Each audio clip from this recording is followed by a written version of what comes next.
Dear students, welcome to Learner's World. In this video, I'm going to talk about the diabetes epidemic, why and what we can do by V. Mohan, FIUGP Semester 4, VSc Commerce and Management under Calcutta University.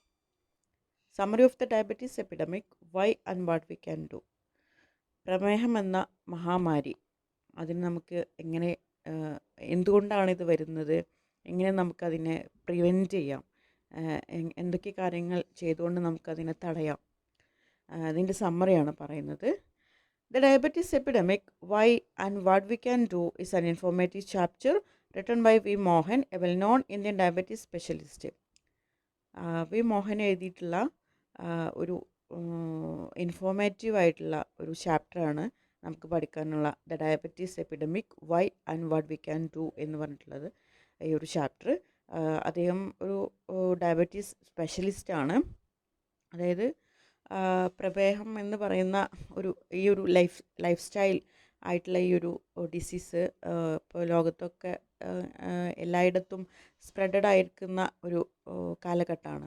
അപ്പോൾ അത് എന്തുകൊണ്ടാണ് പ്രമേഹം കടന്നു വരുന്നത്, അതുപോലെ എങ്ങനെ നമുക്ക് പ്രമേഹത്തെ തടയാം, എന്തൊക്കെ കാര്യങ്ങൾ നമുക്ക് ചെയ്യാൻ കഴിയും പ്രമേഹത്തെ പ്രിവെൻറ്റ് ചെയ്യാൻ വേണ്ടിയിട്ട്. In this lesson, he explains the alarming increase of diabetes in India and across the world, the causes behind this rapid growth and the steps that can be taken to prevent and control the disease. അപ്പോൾ ഈ ഒരു പാഠത്തിൽ അദ്ദേഹം വിശദീകരിക്കുന്നത് ഇന്ന് ഇന്ത്യയിലുടനീളം നമ്മുടെ ലോകത്ത് തന്നെ സ്പ്രെഡഡ് ആയിക്കൊണ്ടിരിക്കുന്ന വ്യാപിച്ചുകൊണ്ടിരിക്കുന്ന ഒരു ലൈഫ് സ്റ്റൈൽ ഡിസീസാണ് ഡയബറ്റീസ്, പ്രമേഹം എന്ന് പറയുന്നത്. അപ്പോൾ ഇതിൻ്റെ കാരണങ്ങൾ എന്തൊക്കെയാണ്, എന്തുകൊണ്ടാണ് ഇതിങ്ങനെ വ്യാപിക്കാനുള്ള കാരണം, എന്തൊക്കെ കാര്യങ്ങളാണ് നമ്മൾ ശ്രദ്ധിക്കേണ്ടത്, പ്രമേഹം വരാതിരിക്കാൻ നമ്മൾ എന്തൊക്കെ മുൻകരുതലുകൾ ചെയ്യണം, വന്നു കഴിഞ്ഞാൽ എന്തൊക്കെയാണ് നമ്മളെ ലൈഫ് സ്റ്റൈലിലൊക്കെ മാറ്റങ്ങൾ എന്തൊക്കെ വരുത്തേണ്ടതുണ്ട്, എങ്ങനെ നമുക്ക് ഈ ഒരു രോഗത്തെ നിയന്ത്രിക്കാം തുടങ്ങിയിട്ടുള്ള കാര്യങ്ങളാണ് ഈ ഒരു ചാപ്റ്ററിൽ എക്സ്പ്ലെയിൻ ചെയ്യുന്നത്. Diabetes is a disease in which the level of sugar in the blood becomes very high. പ്രമേഹം എന്ന് പറയുന്ന ഈ ഒരു രോഗം നമ്മുടെ ബ്ലഡിൽ ഷുഗറിൻ്റെ ലെവല് വർദ്ധിക്കുന്ന സമയത്ത് വരുന്നതാണ് പ്രമേഹം എന്ന് പറയുന്നത്. This happens when the body does not produce enough insulin or when it cannot properly use the insulin it produces. ഇത് സംഭവിക്കാനുള്ള കാരണം ഒന്ന്, നമ്മുടെ ശരീരം മതിയായ തരത്തിലുള്ള ഇൻസുലിൻ പ്രൊഡ്യൂസ് ചെയ്യാതിരിക്കുക, മറ്റൊന്ന് പ്രൊഡ്യൂസ് ചെയ്യുന്ന ഇൻസുലിൻ നല്ല രീതിയിൽ പ്രവർത്തിക്കാതിരിക്കുക. ഈ ഒരു സമയത്തൊക്കെയാണ് ഈ രോഗം വരുന്നത്. When diabetes is not controlled, it can damage many organs of the body. അതായത് ഈ പ്രമേഹം നമ്മൾ നിയന്ത്രിച്ചില്ലെങ്കിൽ അത് മെല്ലെ മെല്ലെ നമ്മുടെ ശരീരത്തിലെ ഓരോ അവയവത്തിനെയും അത് ബാധിച്ചുകൊണ്ടിരിക്കും. It may lead to serious problems such as heart disease, kidney failure, blindness, nerve damage and even amputation. അപ്പോൾ ഇത് നമ്മൾ കൺട്രോൾ ചെയ്തില്ല, പ്രമേഹം നമ്മൾ കൺട്രോൾ ചെയ്തില്ല എന്നുണ്ടെങ്കിൽ ഒരുപാട് ഗുരുതരമായിട്ടുള്ള ഹെൽത്ത് പ്രോബ്ലംസിലേക്ക് ഇത് നയിക്കും. അതായത് ഹാർട്ട് ഡിസീസ്, നമ്മുടെ ഹൃദയത്തിൻ്റെ ഹൃദയം സംബന്ധിച്ചിട്ടുള്ള പ്രശ്നങ്ങളിലേക്ക്, രോഗങ്ങളിലേക്ക്, കിഡ്നി ഫെയിലിയർ ആവാൻ സാധ്യതയുണ്ട്, ബ്ലൈൻഡ്നെസ്, നമുക്ക് കാഴ്ച മങ്ങാൻ സാധ്യതയുണ്ട്, nerve damage and even amputation. അതായത് നമ്മളെ ബോഡിയിൽ ഒരുപാട് ഹെൽത്ത് പ്രോബ്ലംസ് പ്രമേഹം നിയന്ത്രിച്ചില്ലെങ്കിൽ വരാൻ സാധ്യതയുണ്ട്. According to the World Health Organization, diabetes affects millions of people worldwide and the number is increasing rapidly. അപ്പോൾ വേൾഡ് ഹെൽത്ത് ഓർഗനൈസേഷൻ്റെ അഭിപ്രായത്തിൽ ഈ ഒരു പ്രമേഹം എന്ന് പറയുന്നത് ലോകത്ത് ഒരുപാട് ആളുകളെ ബാധിച്ചിട്ടുള്ള ഒരു രോഗമാണ്. അതിങ്ങനെ കൂടിക്കൊണ്ടിരിക്കുകയാണ്, ഓരോ ദിനം പ്രതി പ്രമേഹ രോഗികളുടെ എണ്ണം വർദ്ധിച്ചുകൊണ്ടിരിക്കുകയാണ്. The situation in India is especially worrying. India has one of the highest numbers of diabetic patients in the world. നമ്മുടെ ഈ ലോകത്ത് നമ്മൾ ഇന്ത്യ എടുത്തു കഴിഞ്ഞാൽ ഇന്ത്യയുടെ സിറ്റുവേഷൻ വളരെ മോശമാണ്. ഈ ഒരു ഡയബറ്റീസ് പേഷ്യൻറ്റിൻ്റെ എണ്ണം ക്രമാതീതമായിട്ട് കൂടിക്കൊണ്ടിരിക്കുകയാണ്. Studies show that the number of people with diabetes in India has risen sharply over the years and is expected to increase further in the future. അതായത് പഠനങ്ങൾ പറയുന്നത് ഇന്ത്യയിൽ പ്രമേഹ രോഗികളുടെ എണ്ണം ദിനം പ്രതി വർദ്ധിച്ചുകൊണ്ടിരിക്കുക. ഭാവിയിലും ഇത് വർദ്ധിക്കാനാണ് സാധ്യത കൂടുതൽ. Earlier diabetes was mainly scene in older people. മുമ്പൊക്കെ പ്രമേഹം എന്ന് പറയുന്നത് വൃദ്ധരായിട്ടുള്ള ആളുകൾക്ക് മാത്രം ബാധിച്ചിരുന്ന ഒരു രോഗമായിരുന്നു, വാർദ്ധക്യത്തിൽ ഉള്ളൊരു രോഗമായിരുന്നു. However now it is become common among young adults and even children. പക്ഷേ ഇന്ന് ഒരു ചെറിയ കുട്ടിക്ക് പോലും പ്രമേഹം ബാധിക്കുന്നുണ്ട് എന്നാണ് പറയുന്നത്. This shows that diabetes is no longer a disease of old age but a serious public health problem affecting all age group. അപ്പോൾ ഈ ഒരു ഇത് വെച്ച് നോക്കുകയാണെങ്കിൽ പ്രമേഹം എന്ന് പറയുന്നത് ഒരു ഏജിനെ ബന്ധപ്പെടുത്തിയിട്ടല്ല, ഓൾഡായിട്ടുള്ള ആളുകൾക്ക് മാത്രമല്ല, എല്ലാ ഏജ് ഗ്രൂപ്പിലുള്ള ആളുകൾക്കും പ്രമേഹം വരാം. There are many reason for the rapid increase of diabetes in India. ഒരുപാട് കാരണങ്ങളുണ്ട് ഇന്ത്യയിലെ ജനങ്ങൾക്ക് പ്രമേഹം വരാനുള്ള. One of the main reason is life style change. ജീവിത രീതിയിൽ വന്നിട്ടുള്ള മാറ്റമാണ് ഇമ്പോർട്ടൻ്റ് ആയിട്ടുള്ള ഒരു കാരണം. Modern life has reduced physical activity. നമ്മുടെ ഇന്നത്തെ ഈ ഒരു ആധുനിക കാലഘട്ടത്തിൽ നമ്മൾ നമ്മുടെ ഫിസിക്കൽ കായികപരമായിട്ടുള്ള പ്രവൃത്തികളിൽ നമ്മൾ കൂടുതൽ എൻഗേജ്ഡ് ആകുന്നില്ല. അത് തന്നെ ഒരു വലിയൊരു പ്രശ്നമാണ്. People walk legs and depend more on vehicles. ഇന്നത്തെ കാലത്ത് തിരക്ക് പിടിച്ച ഈ ഒരു ജീവിതത്തിൽ നമ്മൾ കൂടുതൽ നടക്കുന്നില്ല, അത് പകരമായിട്ട് നമ്മൾ വാഹനങ്ങളിലാണ് നമ്മൾ പോകുന്നത്. Many jobs require sitting for long hours which reduces movement.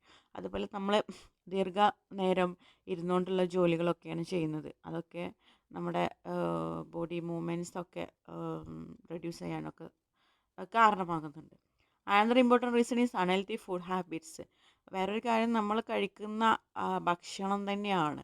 ഇന്ന് പഴയ പോലെയല്ല, ഒരുപാട് ജങ്ക് ഫുഡ്, അതുപോലെ നമ്മൾ കഴിക്കുന്ന നമ്മൾ വൈറ്റ് റൈസാണ് കഴിക്കുന്നത്. പണ്ടൊക്കെ ഒരു ചുമന്ന റൈസായിരുന്നു, കൂടുതൽ നാരുകളുള്ള ഭക്ഷണമൊക്കെ ആയിരുന്നു കഴിച്ചിരുന്നത്. പക്ഷേ ഇന്ന് അതിലൊക്കെ മാറി നമ്മളെ ചോറ് എന്ന് പറയുന്നത് വെള്ള അരി, അതുപോലെ പോളിഷ്ഡ് ആയിട്ടുള്ള റൈസൊക്കെയാണ് നമ്മളിന്ന് കഴിക്കുന്നത്.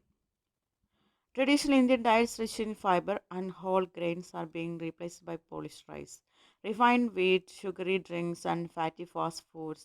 These changes increase body weight and raise blood sugar levels. ഇന്ന് നമ്മുടെ ഫുഡ് ഹാബിറ്റ്സ് തന്നെ മാറിയിട്ടുണ്ട്. അതായത് ആദ്യം നമ്മൾ പണ്ട് കാലത്ത് ഒരുപാട് നാരുകളൊക്കെ അടങ്ങിയിട്ടുള്ള ഭക്ഷണം കഴിച്ചിരുന്നു. പക്ഷേ ഇന്ന് അത് പോളിഷ്ഡ് റൈസാണ് നമ്മൾ കഴിക്കുന്നത്. അതുപോലെ സോഫ്റ്റ് ഡ്രിങ്ക്സുകൾ, മധുരമുള്ള പാനീയങ്ങൾ, ഫാസ്റ്റ് ഫുഡ്സ്, ഒരുപാട് ജങ്ക് ഫുഡ്സ് കഴിക്കുന്നുണ്ട്. ഇതൊക്കെ നമ്മുടെ ബോഡി വെയ്റ്റ് ഇൻക്രീസ് ചെയ്യുകയും അതുപോലെ അതുമൂലം നമ്മുടെ ബ്ലഡ് ഷുഗർ ലെവൽ ഇൻക്രീസ് ചെയ്യുകയൊക്കെ ചെയ്യുന്നുണ്ട്. ഇതൊക്കെ പ്രമേഹത്തിൻ്റെ കാരണങ്ങളാണ്. Obesity is another major causes of diabetes. Obesity, പൊണ്ണത്തടി എന്ന് പറയുന്നത് വേറൊരു കാരണമാണ് പ്രമേഹത്തിൻ്റെ. Being overweight increases the risk of developing type 2 diabetes. നമ്മൾ ഓവർ വെയ്റ്റ് ആയി കഴിഞ്ഞാൽ, നമ്മൾ ഈ ഒരു പൊണ്ണത്തടിയൊക്കെ വന്നു കഴിഞ്ഞാൽ ടൈപ്പ് 2 ഡയബറ്റീസിന് കാരണമാകും. Many people mistakenly believe that fatness means health, but the author clearly states that fatness is not fitness. ഒരുപാട് ആളുകൾ വിശ്വസിച്ചിരുന്നത് നല്ല വെയിറ്റ് ഉള്ള ആൾ എന്ന് പറയുമ്പോൾ നല്ല ഹെൽത്തി ആണെന്ന്, നല്ല ഭക്ഷണം കഴിച്ച് നല്ല തടിച്ചിരിക്കുന്നവർ നല്ല ഹെൽത്തി ആണെന്നാണ്. പക്ഷേ ഇതിൽ എഴുത്തുകാരൻ വളരെ വ്യക്തമായിട്ട് പറയുന്നത് ഫാറ്റ്നസ് ഈസ് നോട്ട് ഫിറ്റ്നസ്. അതായത് ഒരുപാട് തടിച്ചിരിക്കുന്ന ആൾ ഹെൽത്തി ആണ് എന്ന് നമുക്ക് പറയാൻ കഴിയില്ല. Genetic factors also play a role. Indians are more prone to insulin resistance, which makes them more vulnerable to diabetes. In addition, stress caused by modern urban life contribute to the development of the disease. അതുപോലെ തന്നെ നമ്മുടെ ഇന്നത്തെ ഈ ഒരു modern ആധുനിക കാലഘട്ടത്തിലെ ജീവിത രീതിയിൽ സ്ട്രെസ്സ് കാരണം നമുക്ക് ഡയബറ്റീസ്, പ്രമേഹത്തിനുള്ള സാധ്യതയുണ്ട്. The author explains that India is going through an epidemiological transition. Earlier, infectious diseases were the main health problem. Now, lifestyle diseases like diabetes, heart disease, and obesity are becoming more common. അപ്പോൾ പിന്നീട് ഇതിൽ എഴുത്തുകാരൻ M Mohan വിവരിക്കുന്നത്, ഇന്ന് ഇന്ത്യയിൽ ഈ ഒരു epidemiological transition സംഭവിച്ചിട്ടുണ്ട്. ആദ്യം ഇൻഫെക്റ്റിയസ് ഡിസീസസ് ആയിരുന്നു, പക്ഷേ ഇന്ന് ലൈഫ് സ്റ്റൈൽ ഡിസീസസ് ആയിട്ടുള്ള ഡയബറ്റീസ്, ഹാർട്ട് ഡിസീസ്, ഒബിസിറ്റി ഒക്കെ കോമൺ ആയിട്ട് കാണുന്നുണ്ട്. Urbanization, technological advancement, and increased income have changed people's habits and increased the risk of diabetes.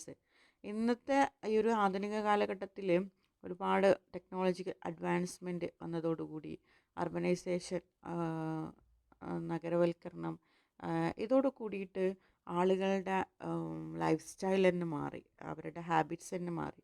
അതുമൂലം പ്രമേഹ രോഗികൾ വർദ്ധിക്കാനിടയായിട്ടുണ്ട്. However, the chapter also gives hope. Diabetes, especially type 2 diabetes, is largely preventable. പക്ഷേ ഈ ഒരു chapter നമുക്കൊരു പ്രതീക്ഷ നൽകുന്നുണ്ട്. ടൈപ്പ് 2 ഡയബറ്റീസ് ഒക്കെ നമുക്ക് തടയാൻ കഴിയും, പ്രിവെൻറ്റ് ചെയ്യാൻ കഴിയും. Prevention can be done at 3 levels. നമുക്ക് ഈ പ്രമേഹത്തെ തടയാൻ 3 ലെവലിൽ നമുക്ക് പ്രമേഹത്തെ തടയാൻ കഴിയും. Primary prevention focuses on stopping the disease before it begins. തുടക്കത്തിൽ പ്രാരംഭഘട്ടത്തിലുള്ള പ്രിവെൻഷൻ, തടയലെന്ന് പറയുന്നത് നമ്മൾ ഈ ഒരു രോഗം വരുന്നതിന് മുന്നേ തന്നെ സ്റ്റോപ്പ് ചെയ്യുക. അതായത് നമ്മൾ ഹെൽത്തി ആയിട്ടുള്ള ഫുഡ് ഹാബിറ്റ്സ്, ഡയറ്റ് ഇതൊക്കെ ഫോളോ ചെയ്യുക. This includes eating a healthy diet, reducing calorie intake, avoiding sugary and fatty foods, increasing physical activity and maintaining ideal body weight. അപ്പോൾ ഇതിന് വേണ്ടിയിട്ട് നമ്മൾ രോഗം വരുന്നതിന് മുമ്പേ നമ്മൾ അതിനെ തടയുന്നതിന് വേണ്ടിയിട്ട് നമ്മൾ ഒരു ഹെൽത്തി ഡയറ്റ് നമ്മൾ ഫോളോ ചെയ്യുക. കാലറീസ് നമ്മൾ കഴിക്കുന്നത് റെഡ്യൂസ് ചെയ്യുക. അതേപോലെ ഷുഗറി ആയിട്ടുള്ള ഫുഡ് അവോയ്ഡ് ചെയ്യുക, ഫാറ്റി ഫുഡ്സ് അവോയ്ഡ് ചെയ്യുക. അതുപോലെ ഫിസിക്കൽ ആക്ടിവിറ്റീസ് ഇൻക്രീസ് ചെയ്യുക. അങ്ങനെ നമ്മുടെ ബോഡി വെയ്റ്റ് മെയിൻറ്റെയിൻ ചെയ്യുക. ഇതിലൂടെ നമുക്ക് പ്രൈമറി പ്രിവെൻഷൻ നമുക്ക് സാധ്യമാകും. Regular exercise such as walking plays a very important role in prevention. അതായത് നമ്മൾ നിത്യേന ചെയ്യുന്ന എക്സസൈസ്, അതിൽ വരുന്നതാണ് വാക്കിംഗ്. പ്രമേഹത്തെ തടയാൻ ഹെൽപ്പ് ചെയ്യും. ഇതൊക്കെ നമ്മുടെ ഈ പ്രിവെൻഷന് ഇമ്പോർട്ടൻറ്റ് റോൾ വഹിക്കുന്നുണ്ട്. Even small weight loss can greatly reduce the risk of diabetes. അതായത് നമ്മൾ ചെറിയ രീതിയിലുള്ള ഭാരം കുറയുന്നത് തന്നെ വലിയ രീതിയിൽ ഡയബറ്റീസിനെ പ്രിവെൻറ്റ് ചെയ്യാൻ ഹെൽപ്പ് ചെയ്യും. Secondary prevention involves early detection through regular medical checkups and screening. രണ്ടാമത്തെ ഒരു തടയലെന്ന് പ്രമേഹത്തെ തടയുക പറയുന്നത് ഏർലി ഡിറ്റക്ഷനാണ്. അതായത് തുടക്കത്തിൽ തന്നെ നമ്മൾ ഈ രോഗത്തെ കണ്ടുപിടിക്കുക. അതെങ്ങനെ കണ്ടുപിടിക്കുക? റെഗുലറായിട്ട് നമ്മൾ മെഡിക്കൽ ചെക്കപ്പും സ്ക്രീനിങ്ങും ഒക്കെ നടത്തിയിട്ട്. Many people do not know they have diabetes until complications appear. Early diagnosis can prevent serious health problems. അതായത് ഒരുപാട് ആളുകൾക്ക് തനിക്ക് പ്രമേഹം ഉണ്ട് എന്ന് തിരിച്ചറിയുന്നില്ല. അവർക്ക് സീരിയസ് ആയിട്ടുള്ള പ്രോബ്ലംസ് വരുമ്പോൾ മാത്രമേ അവർ തിരിച്ചറിയുന്നുള്ളൂ. അപ്പോൾ നമ്മൾ ഏർലി ഡിറ്റക്ഷൻ എന്ന് പറയുന്നത്, തുടക്കത്തിൽ നമ്മൾ കണ്ടെത്തുക എന്ന് പറയുന്നത് സീരിയസ് ആയിട്ടുള്ള പ്രോബ്ലംസിനെ തടയാൻ ഹെൽപ്പ് ചെയ്യും. Tertiary prevention aims to prevent complications in people who already have diabetes by proper treatment, regular monitoring and lifestyle control. അപ്പോൾ തുടക്കത്തിൽ നമ്മളിത് കണ്ടെത്തി കഴിഞ്ഞാൽ പ്രോപ്പറായിട്ടുള്ള ട്രീറ്റ്മെൻറ്റ് എടുക്കാൻ കഴിയും, മോണിറ്ററിങ് ചെയ്യാൻ കഴിയും, ലൈഫ് സ്റ്റൈൽ കൺട്രോൾ ചെയ്യാൻ കഴിയും, ഡയറ്റ് ഫോളോ ചെയ്യാൻ കഴിയും. ഇതൊക്കെ നമുക്ക് ഏർലി ഡിറ്റക്ഷൻ ഹെൽപ്പ് ചെയ്യും. The author emphasizes some important messages for the public. Diabetes is preventable. Early detection is important.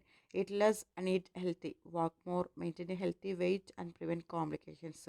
അദ്ദേഹം പിന്നീട് നമുക്ക് പബ്ലിക്കിന് മുമ്പിൽ അദ്ദേഹം നൽകുന്ന ഒരു മെസ്സേജ് എന്ന് പറഞ്ഞാൽ, പ്രമേഹം എന്ന് പറയുന്നത് പ്രിവെൻറ്റബിൾ ആണ്. അതായത് നമുക്കതിനെ തടയാൻ കഴിയും. Early detection is important. അതായത് ഈ പ്രമേഹത്തിൽ തുടക്കത്തിൽ നമ്മളതിനെ കണ്ടെത്തുക എന്ന് പറയുന്നതാണ് വളരെ പ്രാധാന്യം അറിയിക്കുന്നത്. അതുപോലെ കുറച്ച് ഭക്ഷണം കഴിക്കുക, ഹെൽത്തി ആയിട്ട് ആരോഗ്യപരമായിട്ടുള്ള ഭക്ഷണം കഴിക്കുക, ഒരുപാട് നടക്കുക, നമ്മുടെ ബോഡി വെയ്റ്റ് മെയിൻറ്റെയിൻ ചെയ്യുക, ഇതൊക്കെ കോംപ്ലിക്കേഷൻസ് ഇല്ലാതാക്കാൻ ഹെൽപ്പ് ചെയ്യും. With proper care and lifestyle management, a long and happy life is possible, even for people living with diabetes. അതായത് നല്ല രീതിയിലുള്ള കെയറും ലൈഫ് സ്റ്റൈൽ മാനേജ്മെൻറ്റിലൂടെയൊക്കെ നമുക്കൊരു സന്തോഷകരമായിട്ടുള്ള ഹെൽത്തി ആയിട്ടുള്ള ഒരു ജീവിതം സാധ്യമാണ്. ഈ ഒരു ഡയബറ്റീസ് ഉണ്ടെങ്കിൽ, പ്രമേഹം ഉണ്ടെങ്കിലും വളരെ കൺട്രോളബിൾ ആയിട്ടുള്ള രീതിയിൽ നമുക്ക് മുന്നോട്ട് ജീവിക്കാൻ കഴിയും. In conclusion, the chapter highlights that diabetes is a growing health crisis in India and worldwide. The rapid rise is mainly due to lifestyle changes, unhealthy diet, lack of exercise, obesity, stress and genetic factors. അപ്പോൾ ഈ ഒരു chapter ഇങ്ങനെയാണ് conclude ചെയ്യുന്നത്. ഇന്ത്യയിൽ ഇന്ന് കൂടിക്കൊണ്ടിരിക്കുന്ന ഒരു life സ്റ്റൈലായിട്ട് ഡിസീസാണ് പ്രമേഹം എന്ന് പറയുന്നത്. ഈ പ്രമേഹത്തെ നമുക്ക് കൺട്രോൾ ചെയ്യാൻ കഴിയുന്ന ഒരു രോഗമാണ്. മെയിൻലി ഇത് വന്നിട്ടുള്ളത് നമ്മുടെ ലൈഫ് സ്റ്റൈലിൽ നിന്നാണ്. നമ്മളെ ലൈഫ് സ്റ്റൈൽ ചേഞ്ചസിൽ നിന്ന് നമ്മൾ അൺഹെൽത്തി ആയിട്ടുള്ള ഡയറ്റ്, അതുപോലെ എക്സസൈസ് ഇല്ലായ്മ, ഒബിസിറ്റി, സ്ട്രെസ്സ് ഒക്കെ കാരണമാണ് ഇത് വന്നിട്ടുള്ളത്. However, by making simple but consistent changes in daily life and spreading awareness, the diabetes epidemic can be controlled. The responsibility lies both with the individual and society to take action and build a healthier future. പക്ഷേ ഇങ്ങനെയൊക്കെ ഈ diabetes വന്നു കഴിഞ്ഞാലും നമുക്കതിനെ നല്ല ഡയറ്റിലൂടെ, നല്ല healthy food കഴിക്കുന്നതിലൂടെ, regular exercise ചെയ്യുന്നതിലൂടെ നമുക്കതിനെ കൺട്രോൾ ചെയ്യാൻ കഴിയും, അതിനെ പ്രിവെൻറ്റ് ചെയ്യാൻ കഴിയും. അതുപോലെ ഏർലി ഡിറ്റക്ഷൻ ഇമ്പോർട്ടൻ്റ് ആണ്. അതായത് തുടക്കത്തിൽ തന്നെ രോഗം കണ്ടെത്തുക. അതുപോലെ തന്നെ പ്രൈമറി ആയിട്ടുള്ള ഒരു പ്രിവെൻഷനാണ്. ഇത് വരുന്നതിന് മുമ്പ് നമ്മൾ അതിനനുസരിച്ചുള്ള ഫുഡ്, അതുപോലെ എക്സസൈസ്, ഡയറ്റ് ഒക്കെ ഫോളോ ചെയ്താൽ ഇത് വരാതിരിക്കാനും നമ്മളെ ഹെൽപ്പ് ചെയ്യും. അപ്പോൾ ഇതിലൂടെയൊക്കെ നമുക്ക് നമ്മുടെ ഈ ഒരു ആരോഗ്യപരമായിട്ടുള്ള ജീവിതം നമുക്ക് കെട്ടിപ്പടുക്കാൻ കഴിയും. അതായത് ഹെൽത്തി ആയിട്ടുള്ള രീതിയിൽ ഈ ഒരു ഡയബറ്റീസിനെ കൺട്രോൾ ചെയ്തുകൊണ്ട് അതിന് ഓരോ വ്യക്തിയും, സമൂഹത്തിൽ ഓരോ വ്യക്തിയും സമൂഹവും ഇതിന് വേണ്ടിയിട്ട് പ്രവർത്തിക്കണം എന്ന് പറഞ്ഞുകൊണ്ടാണ്